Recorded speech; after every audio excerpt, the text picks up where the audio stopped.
नमस्कार, जय Hind. Unsung facts में आपका स्वागत है। आइए चलते हैं फिर से एक बार 1857 का स्वतंत्र समर, विनायक दामोदर सावरकर जी के प्रकरण 7 गुप्त संगठन। जैसा कि पिछले अध्याय में वर्णन किया गया है, जब सारे हिंदुस्तान में क्रांति की सामग्री इधर उधर तैयार हो रही थी, तब उस सामग्री की यथा उचित योजना कैसे तैयार की जाए और उसमें क्रांति युद्ध का भवन किस तरह बनाया जाए, इसका नक्शा ब्रह्मवर्त में तैयार हो रहा था। पूर्व प्रकरण में हमने आजिमुल्ला खान को यूरोप प्रवास पर छोड़ दिया था। उस प्रवास में जाने के पहले लंदन में उसी समय सतारा की गद्दी का झगड़ा सुलझाने हेतु रंगो बापूजी नामक एक चतुर और कर्मठ सज्जन गए हुए थे। उनसे अजीमुल्ला खान ने भेंट की। सतारा की गद्दी का प्रेत दहन करने आए हुए रंगो बापूजी और पेशवा की गद्दी का प्रेत दहन करने आए हुए अजीमुल्ला खान, इनकी उन दोनों इतिहास प्रसिद्ध गद्दियों के प्रेत संस्कार के समय क्या वार्ता हुई? अपने देश का सर्वनाश करने वाले फिरंगियों की पिटाई करने के लिए उन्होंने कैसी शपथें ली? और हिंदुस्तान में लौटकर सतारा में रंगो बापूजी ने और ब्रह्मावर्त में अजीमुल्ला खान ने प्रचंड युद्ध की रचना करने के लिए क्या क्या मंत्रणा की? इतिहास कभी भी यह शब्दशः नहीं बता पाएगा। फिर भी सन 1857 का युद्ध हुआ।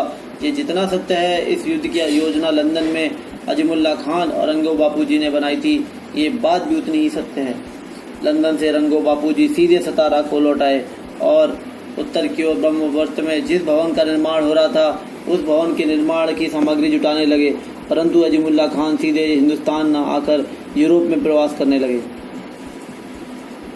उस समय क्रीमिया द्वीप में अंग्रेजों का रूस में घमासान शुरू था और रूसी भालुओं के पंजों तले ब्रिटिश शेर भी गाय बनता जा रहा था। अजीमुल्ला खां को यह समाचार ज्ञात होते ही उसके मन में घुमड़ते महान कार्य को बल मिला।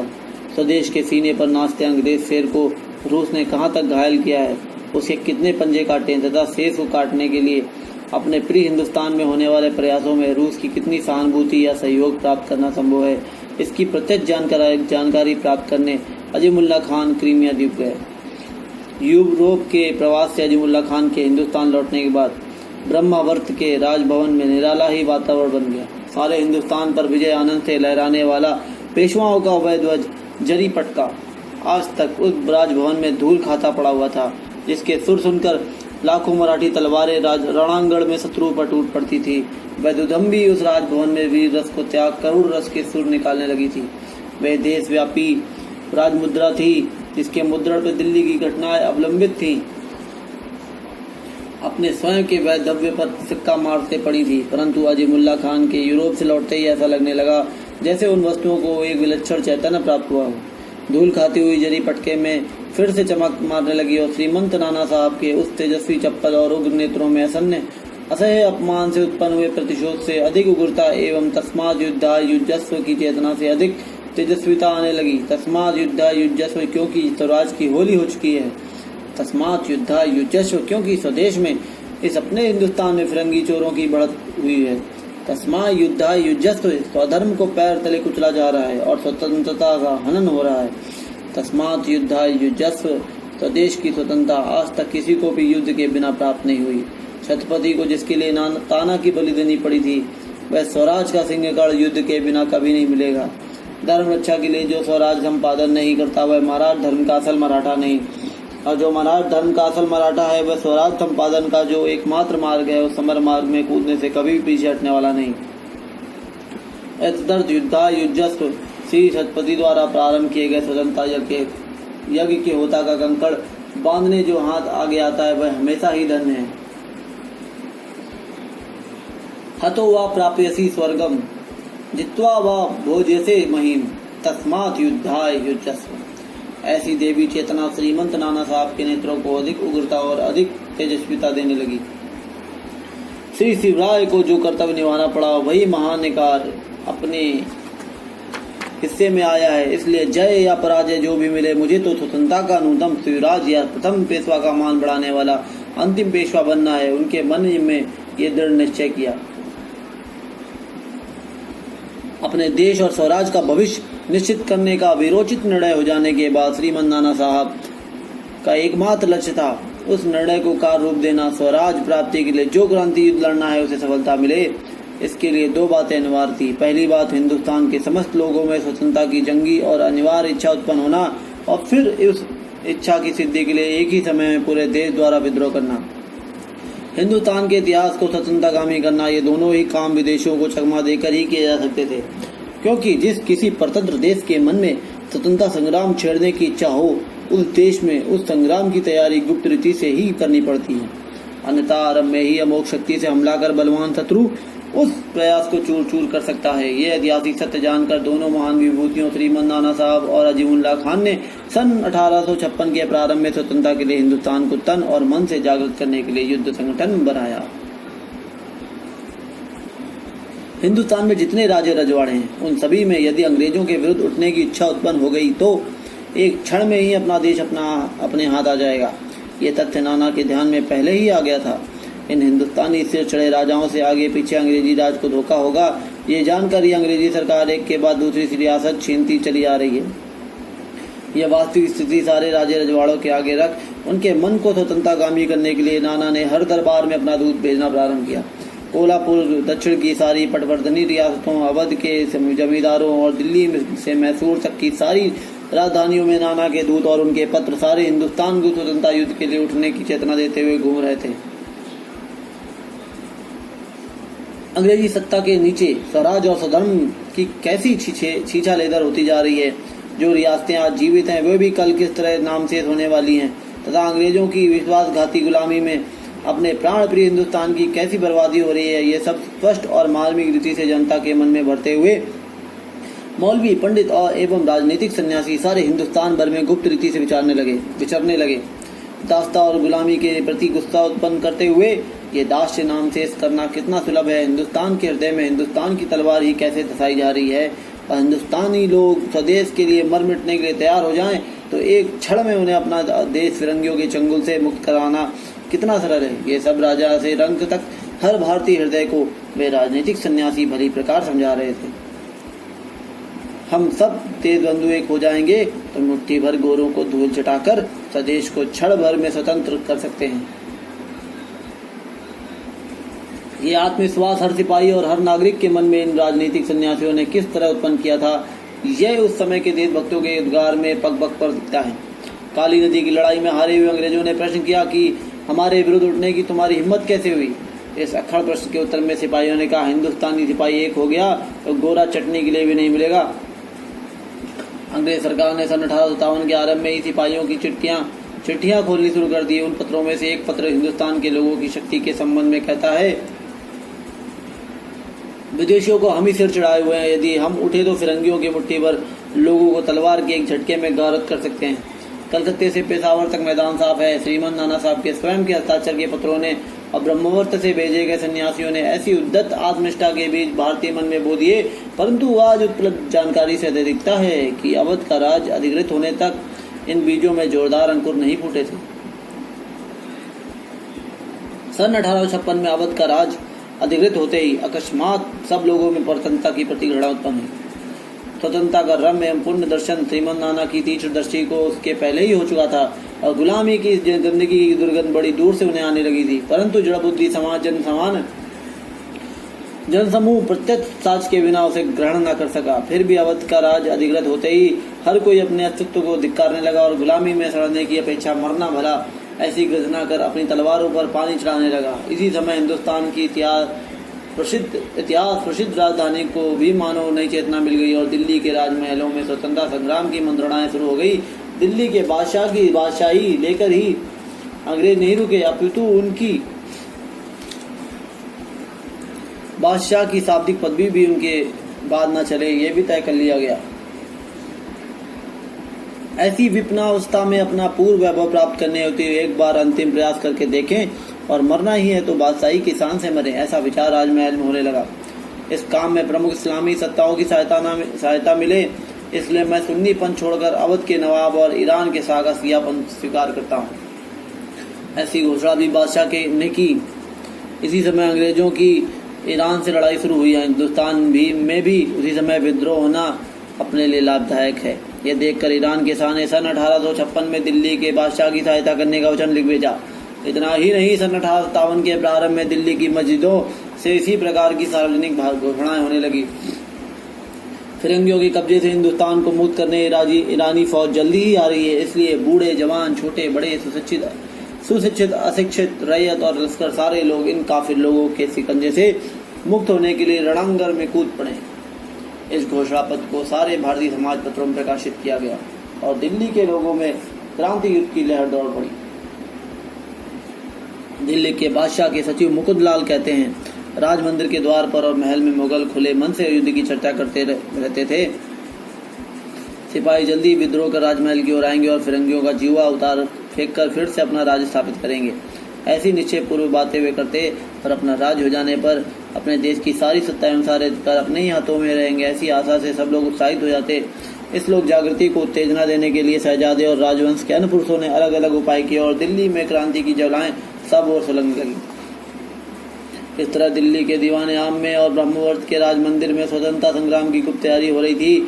हिंदुस्तान की क्रांतिकारी शक्तियों को इकट्ठा और संगठित करने के लिए इन दो राजमहलों से जो प्रचंड प्रयास चल रहे थे वे इतने गुप्त रीति से किए जा रहे थे कि अंग्रेजों जैसे धूर्त लोगों को भी सन 1857 में तोपों की गड़गड़ाहट होने तक उसकी रत्ती पर भनक नहीं थी। हजारों रुपयों की तनख्वाह और हाथियों का पुरस्कार देकर इस राजनीतिक जिहाद का उपदेश करने के लिए बड़े बड़े मौलवी भेजे गए।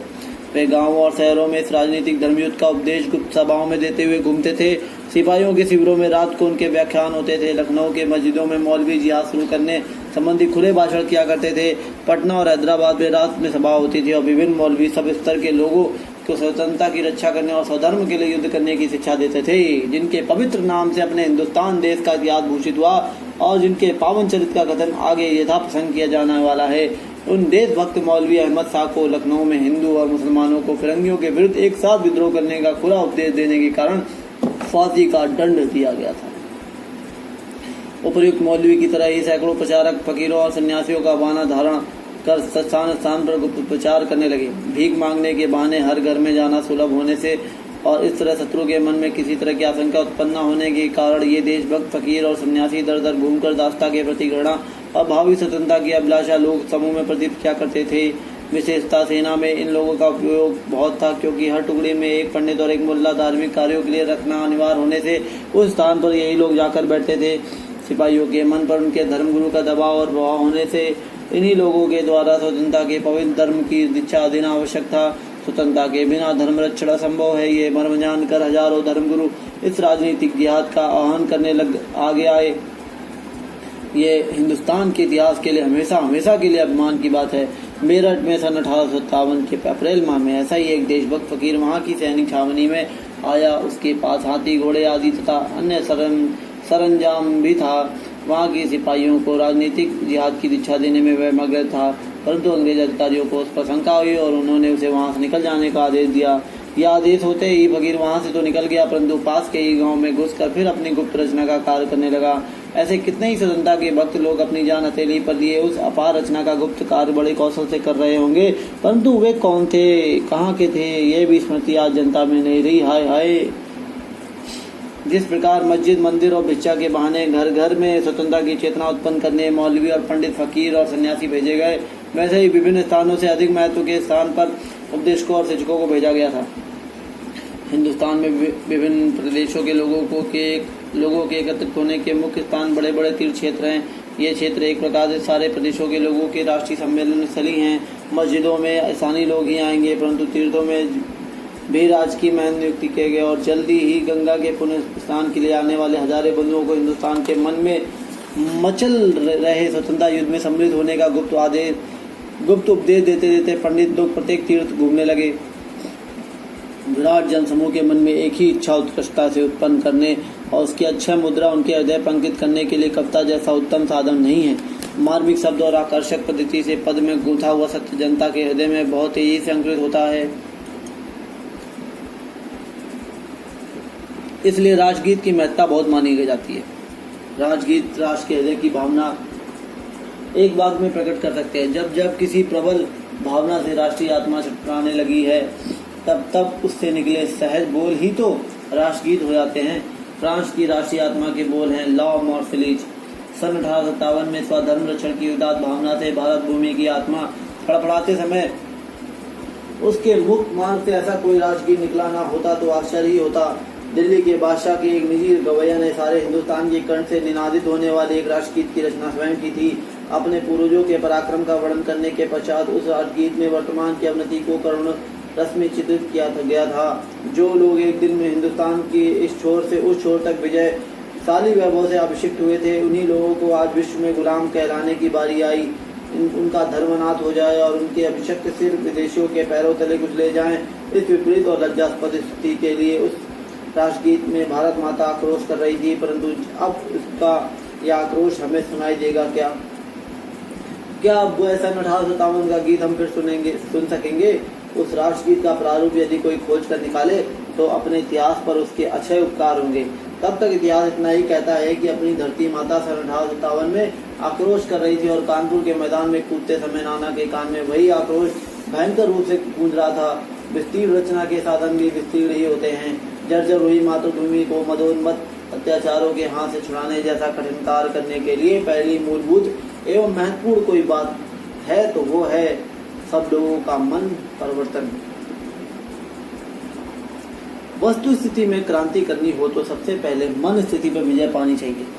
ये मन क्रांति संपादित करने के लिए मन की ओर जो भी रास्ते जाते हैं उन सारे रास्तों पर क्रांति की चौकियां स्थापित करनी चाहिए। मानव मन सहज ही उत्सव प्रिय होता है, अतः सामान्य जनसमूह को वश में करने के लिए उत्सव के अतिरिक्त दूसरा राजमार्ग नहीं दिखता। इन उत्सवों के चक्कर में घोल कर सिद्धांतों की गोली दी जाए तो समाज का बाल मन उसे रुचि से घटक लेता है और उससे रोग भी ठीक हो जाता है। ऐसे गहरे विचार से उस गुप्त संगठन के काल में विभिन्न चिंताकर्षक उत्सवों से सामान्य जन को स्वतंत्रता युद्ध की शिक्षा देने की व्यवस्था की गई थी। विभिन्न प्रकार के चित्रों के खेल तैयार कर स्वधर्म की ओर स्वतंत्रता की कैसी अवहेलना हुई है इसका हुबहू नाटक उन चित्रों द्वारा प्रस्तुत कराया जाता था। उस सारे अपमान, गुलामी और परतंत्रता का प्रतिशोध किस तरह दिया जाए उसके उद्दीपक और अनिवार्य चेतना देने वाले चरित्र इन तारों से बंधी गुड़ियों से दर्शाए जाते थे। चौपाल, पनगढ़, चौकी, धर्मशाला आदि बस्ती की खुली जगह में वीर रसोत्पादक गीत आदि गाकर लोगों को चिताया जाता था। उत्तरी हिंदुस्तान का अति प्रिय गीत आधा, जिसे सुनने पर 8 दिन में कहीं न कहीं लड़ाई होनी ही चाहिए, ऐसी धारणा है, वह वीर रस से भरा गीत गाते गाते लोगों की बाहें भड़कने लगी। पूर्वजों के पराक्रम के स्मरण से जब उनका रक्त खोलने लगता तो तुरंत विषय घुमाकर वर्तमान दास्ता की पूरी बात प्रस्तुत की जाती। इस पर जो हर हर महादेव की गर्जना ना करे ऐसा कौन पुरुष होगा? राष्ट्रकार के लिए केवल उस राष्ट्र के पुरुषों की अनुमति होने से ही बात पूरी नहीं होती। इसके लिए तो पुरुषों को जन्म देने वाली कोख में भी राष्ट्रक्षोभ के बीज अंकुरित होना आवश्यक है। भारतीय महिलाओं की सूरता कितनी सहायक होती है ये सिखों और राजपूतों का इतिहास अभिमानपूर्वक कहता है। भारतीय स्त्रियों की मन सामर्थ्य संपादन हेतु इस गुप्त संगठन के कार्यक्रम में वैद्य लोगों की महिलाओं के लगाया गया था। इन वैद्य महिलाओं की घरेलू दवाइयों एवं समान ज्योतिष कार्य के लिए हिंदुस्तान के समान वर्ग की महिलाओं में हमेशा आवाजाही होती है। अतः भारतीय स्त्रियों को ऐसी दवाई देने के लिए जिससे अपनी मातृभूमि का ये गुलामी का रोग ठीक हो और वह दवाई देने पर गुलामी का भूत माँ को कब छोड़ेगा और ये भूत बाधा उतारते ही उसे स्वतंत्रता का सुंदर बालक कब उत्पन्न होगा, ये भविष्य बताने का कार्य ये वैद्य महिलाएं जितनी कुशलता से करती थी उतना कोई धनवंतरी भी नहीं कर सकता।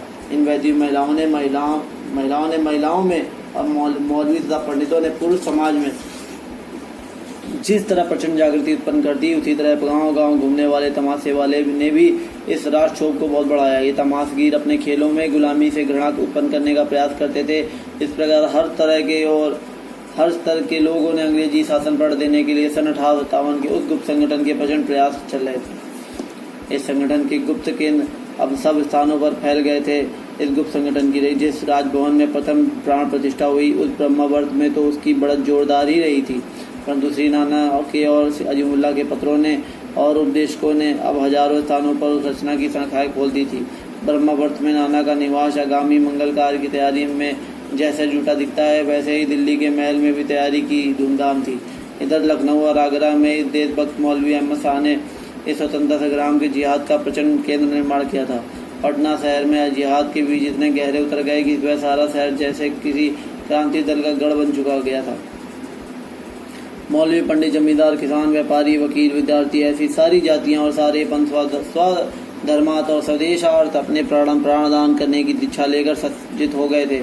इस गुप्त रचना की अगुवाई करने वालों में सबसे अग्रणी नेता एक पुस्तक विक्रेता था। कलकत्ता में तो स्वयं अवध के पूर्व नवाब और उनके मुख्य वजीर अली नक्की खान ठहरे हुए थे। उपर्युक्त मुख्य वजीर ने सन 1857 की घटना में जितना धैर्य, चतुराई और साहस दिखाया उतना बहुत कम दिखा पाए होंगे। कलकत्ता में मुख्य काम बैरकपुर, दमदम आदि स्थानों पर रह रहे सिपाहियों को राजक्रांति के लिए अनुकूल कर लेने का था। वह बहुत नाजुक काम अली नक्की खान ने इतनी सफाई से किया कि सन 1857 वर्ष आते ही सारे सिपाही राष्ट्रकार में मिल जाने के लिए शिव जी का बेलपत्र उठाकर या गंगा जल हाथ में लेकर या कुरान की कसम लेकर वचनबद्ध हो गए थे। और अवध के नवाब ने भी उन्हें उदारता का वचन दिया था। सिपाहियों के सारे ठिकानों पर रात को गुप्त बैठकें होती और वहां शपथ विधि संपन्न होते ही दूसरे दिन उस रेजिमेंट का सूबेदार नवाब के यहाँ जाकर स्वतंत्रता संग्राम के लिए उनसे मिलने का वचन दिया था। इन सिपाहियों के मिलने के मुख्य स्थान मेरठ और बैरकपुर ही थे। उत्तर में जैसी संगठित और नियमित रचना थी वैसे ही दक्षिण में बनाने के लिए रंगो बापू जी प्रयासरत थे। पटवर्धनी रियासतों और कोल्हापुर के दरबार में क्रांति युद्ध के लिए जाल बुना जा रहा था। अधिक क्या कहा जाए, परंतु ठेठ मद्रास तक इस क्रांति यज्ञ की ज्वालाएं भड़कने लगी थी। सन 1857 की जनवरी में निम्न घोषणापत्र प्रकाशित हुआ। हे देश बंधुओं और धर्मनिष्ठों, उठो, काफिर अंग्रेजों को अपने देश से भगा देने के लिए सारे उठो। इन अंग्रेजों ने न्याय के सारे सिद्धांत मटिया मिट कर दिए। उन्होंने हमारा स्वराज लूट लिया और स्वदेश को धूल में मिलाने का उनका दृढ़ निश्चय है। अंग्रेजों की इन भयानक यातनाओं से अपने हिंदुस्तान को मुक्त करने के लिए केवल एक ही उपाय शेष रह गया है। वह उपाय है तुमुल युद्ध करना। ऐसे युद्ध में जो रण मैदान में खेत रहेंगे वे अपने देश के शहीद होंगे। जो स्वदेश और स्वधर्म के लिए लड़ेंगे और मरेंगे उन वीरवान शहीदों के लिए स्वर्ग के दरवाजे खुल रहे हैं। और जो डरपोक और देशद्रोही हदम उस राष्ट्र प्रकार से परावर्त होंगे उनके लिए नरक के द्वार खुल रहे होंगे। देश बंधुओं, इनमें से तुम क्या स्वीकार करोगे? ऐसी स्थिति में सन 1857 का उदय हुआ और ऐसी सूचनाएं आने लगी कि हिंदुस्तान में यत्र तत्र सांकेतिक मात्राधिकार का मुहूर्त आ गया। इसी समय कारतूसों का बखेड़ा खड़ा हुआ। हर एक सिपाही दिन में अपनी बंदूकों को रगड़ रगड़ कर साफ करता और रात होते ही अपनी रेजिमेंट के सूबेदार मेजर के बंगले पर आयोजित होने वाली गुप्त बैठकों में जाकर स्वतंत्रता संग्राम के लिए शपथ लेने के लिए उत्सुक रहता। सिपाहियों का ये भिन्न भिन्न रेजिमेंट परस्पर शपथ दिलाने के लिए भोज के कार्यक्रम आयोजित करते। इन भोजों के समय एक दूसरे से योजना कही जाती और इन योजनाओं को फिर नाना साहब या अली नक्की खान को बताया जाता। कुछ रेजिमेंटों में ऐसी क्रांति घटना चलते हुए गलती या विश्वासघात से वह जानकारी सरकार के कानों तक गई तो एक दो रेजिमेंटों को निःशस्त्र कर दूर कर दिया गया। बहुत बढ़िया। ये सारे सिपाही स्वयं सेवक बनकर गांव-गांव जाते और क्रांति युद्ध के जिहाद का उपदेश करते। सिपाहियों के सब ठिकानों से वचन पत्र भेजे जाते और वे सब सांकेतिक भाषा में लिखे होते। अंग्रेज ये पत्र डाकखाने से चुरा कर खोलते थे।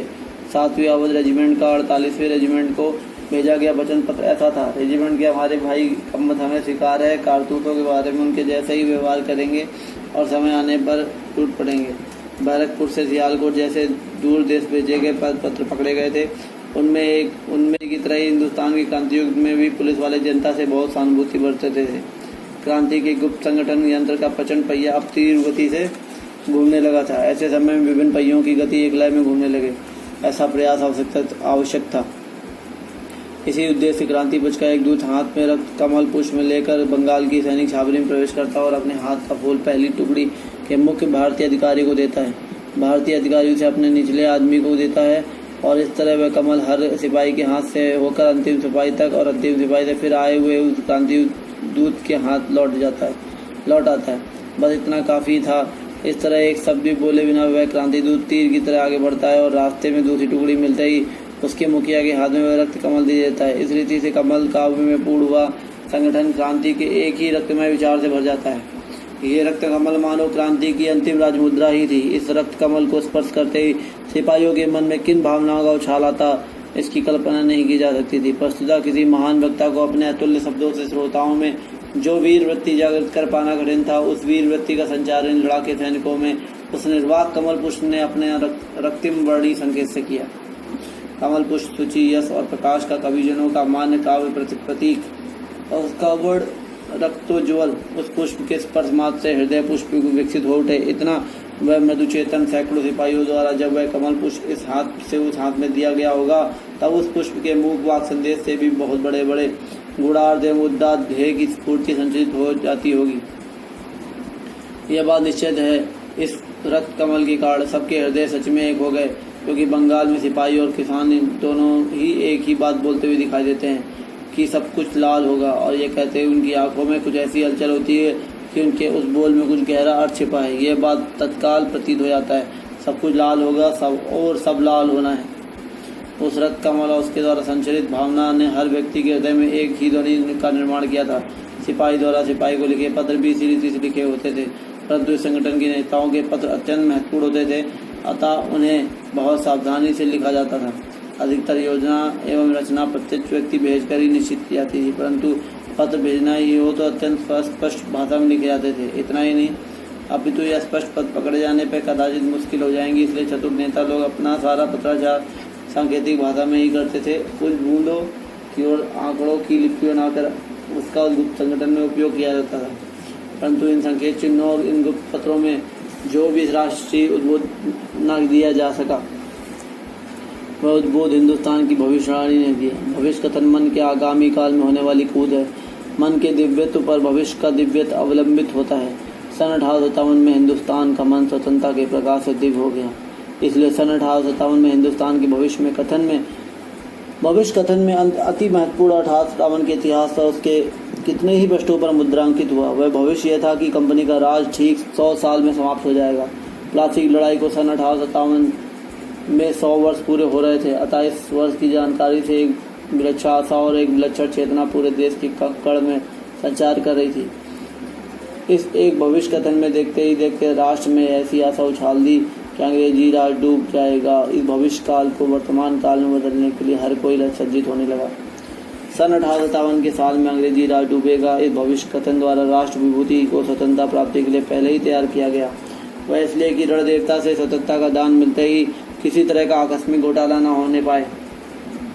सिपाही, सेनापति, पटेल, जमींदार आदि अंग्रेजी शासन में जिस पद पर थे उसी पद पर रहकर स्वतंत्र राज्य की सेवा किसी तरह की गड़बड़ी न करते हुए करें, ऐसी योजना बनी थी। कुछ संगठन के नेताओं ने कितनी कुशलता से सारे राष्ट्र को सूत्रबद्ध कर दिया था। इसे ध्यान से देखने पर मन धन्य हो जाता है। जन क्षोभ को उत्तेजित करने रोज लखनऊ में उत्तेजक और क्रांतिकारी घोषणा पत्र लगाए जा रहे थे। इन घोषणा पत्रों में सारे भाई एक साथ उठे और हिंदुस्तान का राज्य वापस लें, ऐसा उपदेश अति उत्तेजक भाषा में दिया जाता था। सुबह होते ही शहर के हर चौराहे पर इस अर्थ के नए घोषणा पत्र और पर्चे लगे मिलते। ये बातें अंग्रेज अधिकारियों के कानों में पहले ही पड़ी होने पर भी उन्हें ये पत्र और पर्चे पढ़ने और उनके लेखकों को गाली देते हुए कुड़ते रहने के सिवाय कुछ करते बनता नहीं था, क्योंकि पुलिस वाले कहते हैं कि ये पत्र पर्ची लिखता कौन है, चिपकाता कौन है, इसे खोज पाना कठिन है। कुछ ही दिनों में अंग्रेजों को ज्ञात हो गया कि पुलिस वाले ही क्रांति पक्ष के नेता थे। गुलामी की सुरक्षा की अपेक्षा स्वतंत्रता की रक्षा करने वाले पुलिस वाले रूस की राज क्रांति में ही दिखते हैं। ऐसा नहीं, वे हिंदुस्तान की राज क्रांति में भी थे। उत्तरी हिंदुस्तान में जैसे वह गुप्त संगठन कुशलता से खड़ा हो गया था, वैसे ही यदि दक्षिण में भी होता तो कैसी बाहर आ जाती। इस तरह इधर उधर मन परिवर्तन की लहरें उठा देने के बाद श्री नाना साहब फिर सारे केंद्रों को भी सूत्रबद्ध कर डालने के लिए मुख्य गुप्त संगठनों में एक वाक्यता लाने के लिए ब्रह्मवर्त से बाहर निकले। सन 1857 के अप्रैल में श्रीमंत अपने साथ अपने भाई बाबा साहब अपने मंत्री अजीमुल्ला खान को लेकर दिल्ली की ओर गए। दिल्ली के वातावरण में समय नाना ने क्या मंत्र पढ़े और दिल्ली के दीवाने आम में बादशाह ने नाना ने क्या निजी बातें की, उसकी स्मृति केवल उस वातावरण और दीवाने आम को ही होगी। अंग्रेज लोगों में से मोरलट नाम का अधिकारी आगरा में जज के पद पर था। वह उस समय नाना से मिलने गया था और उसका नाना द्वारा उत्तम स्वागत हुआ। इस कारण अगले 3 माह बाद अंग्रेजों के कैसे स्वागत की तैयारी नाना कर रहे थे उसको हवा भी नहीं लगी। दिल्ली की सारी तैयारी देख और वहाँ के सारे काम जांच नाना लखनऊ चले गए। सन 1857 की गुप्त संगठन के केंद्रों में लखनऊ अत्यंत महत्वपूर्ण केंद्र था। 18 अप्रैल को नाना साहब लखनऊ की ओर चले। उसी दिन सुबह लखनऊ के chief commissioner sir Henry Lawrence की बग्गी के पीछे दौड़ते हुए लोगों ने उस पर कीचड़ के लड्डू फेंके थे और जल्दी इससे अधिक प्रभावी लड्डू कैसे फेंके जाएं ये बताने के लिए नाना की सवारी वहां आई थी। फिर क्या उस लखनऊ शहर के उत्साह और साहस की कोई सीमा नहीं रही। लखनऊ के प्रमुख रास्तों से नाना की जंगी शोभा यात्रा निकली और स्वतंत्रता के अपने इस भावी योद्धा को देखकर सारे क्रांतिकारियों में एक अनिवार्य चैतन्य उत्पन्न हुआ। नाना स्वयं सर हेनरी लॉरेंस के यहाँ गए थे और हम लखनऊ शहर देखने यहाँ आए, ऐसा उससे कहा। लखनऊ शहर देखने का अर्थ क्या है, इसकी उस समय उस पगले को क्या कल्पना होती। नाना इसी महाकाल्पनिक शहर देखने भी गए। आगे स्वतंत्रता संग्राम में जिन्होंने अपने अतुल देशाभिमान और रण कुशलता से पूरे जग को चकित किया, उस जगदीशपुर के कुंवर सिंह से नाना की राजनीति चल रही थी और उधर के सारे आंदोलन का नक्शा भी उसी समय अंतिम आकार ले पाया था। इस रीति से दिल्ली, लखनऊ, कालपी, जगदीशपुर आदि स्थानों पर स्थित प्रमुख नेताओं से प्रत्यक्ष मिलकर और उनकी सलाह से 22वीं क्रांति का पक्का नक्शा बनाकर श्री नाना साहब और अप्रैल के अंत में ब्रह्मावत लौट आए।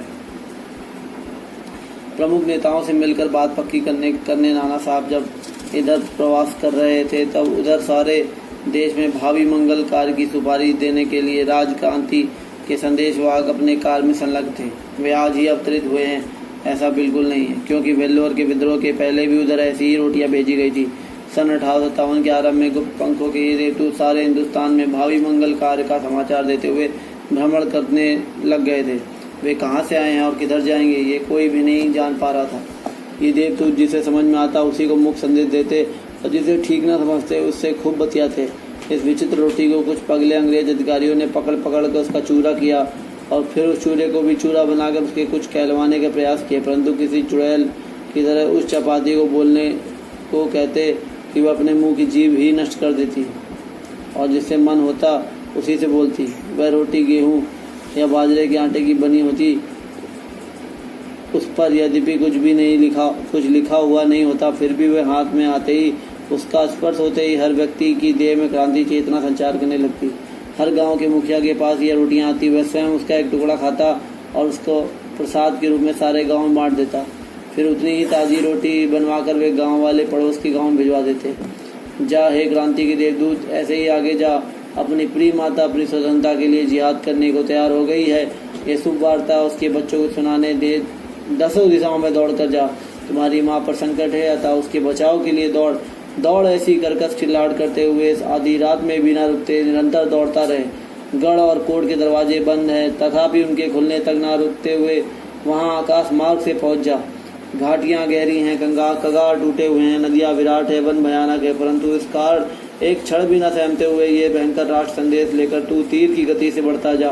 तेरी गति पर हमारी इस माता का जीवन और मृत्यु अवलंबित है, इसलिए तेरे पंख जितने काट सकें उतनी दूरी कम करते हुए पूरे वातावरण में उड़ान बढ़ता जा। शत्रु ने तेरी दया के किसी अंग का भंग किया तो भी हे मायावी देवदूत, हमारे राष्ट्र के संकट के समय तू हजारों लाखों देह धारण कर और उस हर देह में जीभ लगाकर बढ़। पत्नी एवं अति माता एवं बालक, बहन एवं भाई सबको स्वतंत्रता संग्राम की कार सिद्धि के लिए सपरिवार आने का निमंत्रण देना। कानपुर के देवता को बुलाना। शंख, भैरी, दुदम्बी, ध्वज, पताका, रणगीत, गर्जना, गड़गड़ाहट आदि सारे सगे संबंधियों को इस युद्ध कार की इष्ट सिद्धि के लिए बुला लाना। कुल देवता, ग्राम देवता एवं राष्ट्र देवता अपने अपने अनुचरों सहित स्वतंत्र समर के मंगल समारोह के लिए सुसज्ज होकर उत्सुक हैं। उन सबसे कह, अति समयो वर्तते सावधान। सावधान मित्रों, सावधान। और अपनी ही अकड़ में उस हरे भरे पर्वत पर शांति से लेटे शत्रुओं, अब सावधान। यह पर्वत ऊपर से जितना हरा भरा दिखता है उतना ही वह अंदर से भी हरा भरा होगा। इस विश्वास से तुम उसके माथे पर लात मार रहे हो क्या? मारो, वैसे ही मारते जाओ, लाते हैं। जल्दी ही तुम्हें कालिदास के संप्रदानेषु तपो धनेषु गुणम ही दहात्म कमास्ति तेजा इस वचन की सच्चाई ज्ञात होगी। हे विश्व, यह हमारा तपोधन हिंदुस्तान संप्रदान है, यह सच है, पर इसलिए तुम इस संप्रदानत्व का अनुचित लाभ मत उठाना, क्योंकि इस तपोनिधि के शरीर में प्रदाहक प्रचंड शक्तियां भी गूढ़ता से भरी हुई हैं। शंकर के तीसरे नेत्र की कथा क्या तुमने कभी सुनी नहीं है? वह नेत्र जब खुलता नहीं तब तक बहुत शांत रहता है, परंतु उसके खुलते ही पूरे विश्व को राख करने में सक्षम ज्वालाएं उसी में से निकलती है। तूने कभी ज्वालामुखी को देखा है? वह ज्वालामुखी ऊपर से हरा भरा रहता है, पर यदि वह एक बार अपना जबड़ा खोलने लगे तो उसके उबलते अग्निद्रस से 10 दिशाएं चलने लगती हैं। परंतु इस समान ज्वालामुखी से भी ज्वालंतर है वह यह हिंदुस्तान का जीवित ज्वालामुखी जो अब खोलने लग गया है। उसके अंदर उसके उदर के भयंकर अग्निरस में लहरें उठने लगी हैं। उसके दाहक द्रव एक दूसरे में मिल रहे हैं और उन पर स्वातंत्र प्रेम की चिंगारी गिर गई है। उसके मस्तक पर नाचने वालों एक क्षण और की दिग्गजों के कान भी बाधिर हो जाएं, ऐसी गड़गड़ाहट होने वाली है। फिर मदांध जुल्म को ये ज्ञात होगा कि हिंदुस्तान के ज्वालामुखी का प्रतिशोध कैसा होता है। 1857 के स्वतंत्र समर वीर सावरकर द्वारा रचित गुप्त संगठन प्रकरण 7 में इतना ही। अगली बार मिलेंगे भाग 2 विस्फोट में। नमस्कार, जय हिंद।